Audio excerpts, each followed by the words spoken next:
నిన్నటి వరకు ఆ పాపం మీదంటే మీదని దుమ్మెత్తి పోసుకున్నారు. ఇప్పుడు ఆ క్రెడిట్ మాదంటే మాదని పోటీ పడుతున్నారు.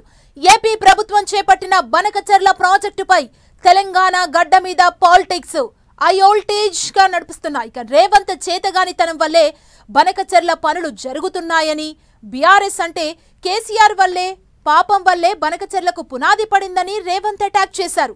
ఆ ప్రాజెక్టుకు కేంద్రం ఎన్విరాన్మెంటల్ క్లియరెన్స్ ఇవ్వకపోవడంతో ఇప్పుడు ప్రాజెక్టు నాపింది తామంటే తామని పోటీ పడుతున్నాయి కాంగ్రెస్, బీఆర్ఎస్. అసలు బనకచెర్లను ఆపిన క్రెడిట్ ఎవరిది?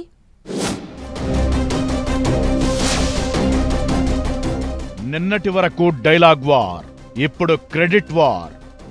బనకచెర్ల పాపం మీదంటే మీదని కాంగ్రెస్, బీఆర్ఎస్ లొల్లి.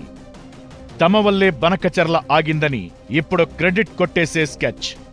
బనకచెర్లకు కేంద్రం నో చెప్పడంతో పార్టీల కొత్త గేమ్.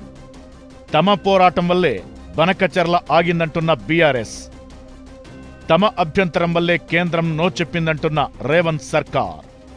ఏపీ ప్రభుత్వం చేపట్టిన బనకచెర్ల ప్రాజెక్టుపై తెలంగాణలో ఇంట్రెస్టింగ్ పాలిటిక్స్ నడుస్తున్నాయి.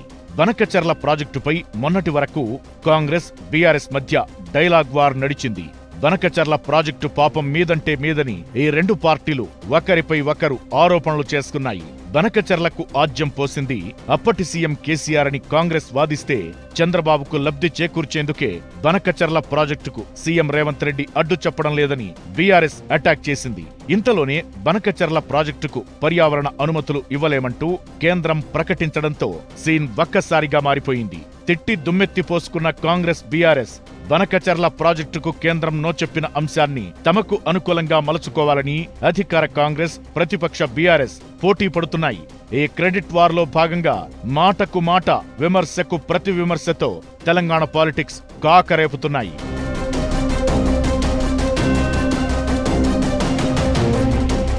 బనకచెర్ల ప్రాజెక్టుకు కేంద్రం అనుమతి నిరాకరించడంతో ఆ క్రెడిట్ తమదంటే తమదని కాంగ్రెస్, బీఆర్ఎస్లు వాదిస్తున్నాయి. బనకచెర్లపై కేంద్రం నిర్ణయాన్ని స్వాగతిస్తున్నట్లు చెబుతున్న మాజీ మంత్రి హరీష్ రావు, ఇది బీఆర్ఎస్, తెలంగాణ ప్రజల పోరాట విజయమన్నారు. తెలంగాణ జలాలపై ఏపీ చేస్తున్న కుట్రలకు ఇదో చెంపపెట్టు లాంటిదని, ప్రాజెక్టును పూర్తి స్థాయిలో నిలిపేసేంత వరకు బీఆర్ఎస్ పోరాటం కొనసాగుతుందని హరీష్ స్పష్టం చేశారు. ఇదే సమయంలో బనకచెర్లకు కేంద్రం అనుమతి నిరాకరించడంతో ఆ క్రెడిట్ తమకే దక్కుతుందని రేవంత్ సర్కార్ చెబుతోంది. గోదావరి బనకచెర్ల లింక్ ప్రాజెక్టును అడ్డుకోవడంలో తెలంగాణ ప్రభుత్వం సక్సెస్ అయిందని నీటిపారుదల శాఖ మంత్రి ఉత్తమ్ కుమార్ రెడ్డి అంటున్నారు. సీఎం రేవంత్ రెడ్డి ఆధ్వర్యంలో తాము బనకచెర్లపై అభ్యంతరాలను కేంద్రం దృష్టికి బలంగా తీసుకెళ్లామని, అందుకే బనకచెర్ల ప్రతిపాదనను కేంద్ర ప్రభుత్వం వెనక్కి పంపిందని ఉత్తమ్ చెబుతున్నారు.